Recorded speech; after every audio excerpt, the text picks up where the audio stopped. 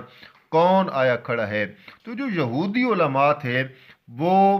لوگوں کو حق بات نہیں بتاتے، اس لیے نہ خود آتے اسلام کی طرف اور نہ لوگوں کو بتاتے، کیونکہ پھر انہیں سب کچھ جو تھا، چندے، نذرانے اور دیگر جو ان کو سہولیات تھیں، اس سے پھر ان سب کو ہاتھ دھونا پڑتے کہ یہ سب کچھ ختم ہو جائے گا۔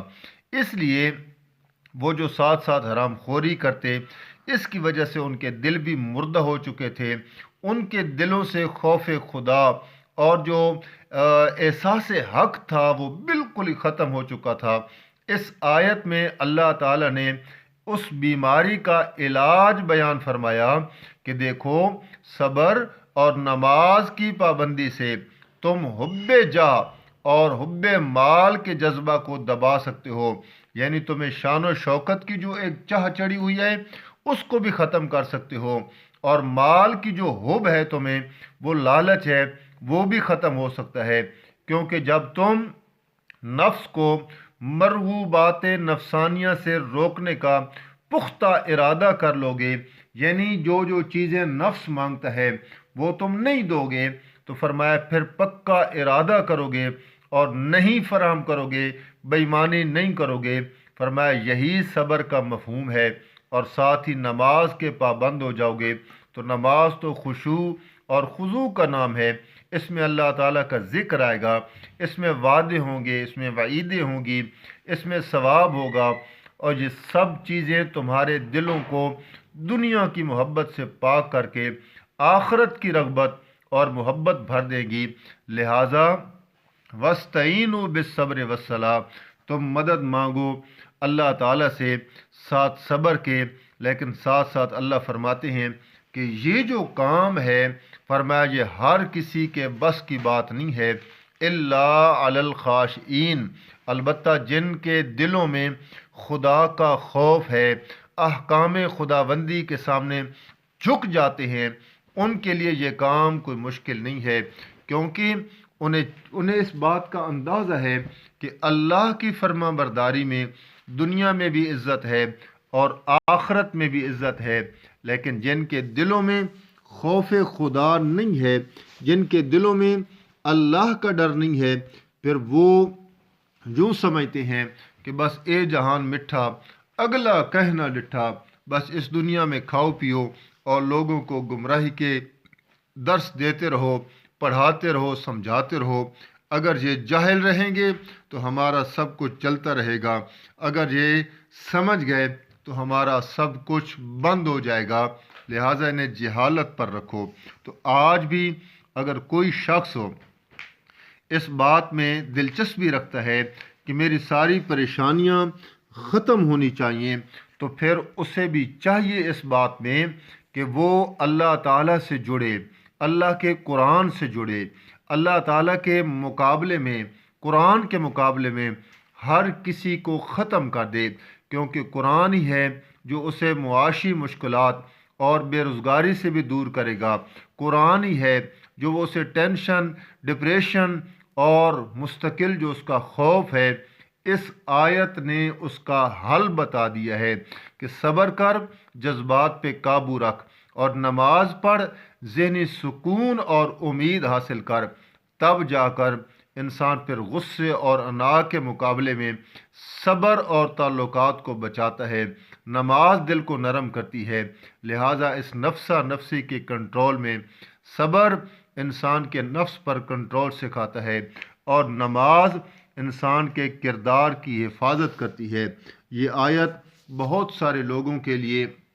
عوام کے لیے، انسانوں کے لیے ایک پیغام ہے کہ اللہ تعالیٰ سے اگر جڑنا چاہتے ہو، وَاسْتَعِینُوا بِالصَّبْرِ وَالصَّلَاةِ، پھر نماز اور صبر کا دامن کبھی ہاتھ سے نہ چھوڑنا۔ اللہ سے دعا ہے اللہ عمل کرنے کی توفیق عطا فرمائے۔ وما علینا الا البلاغ۔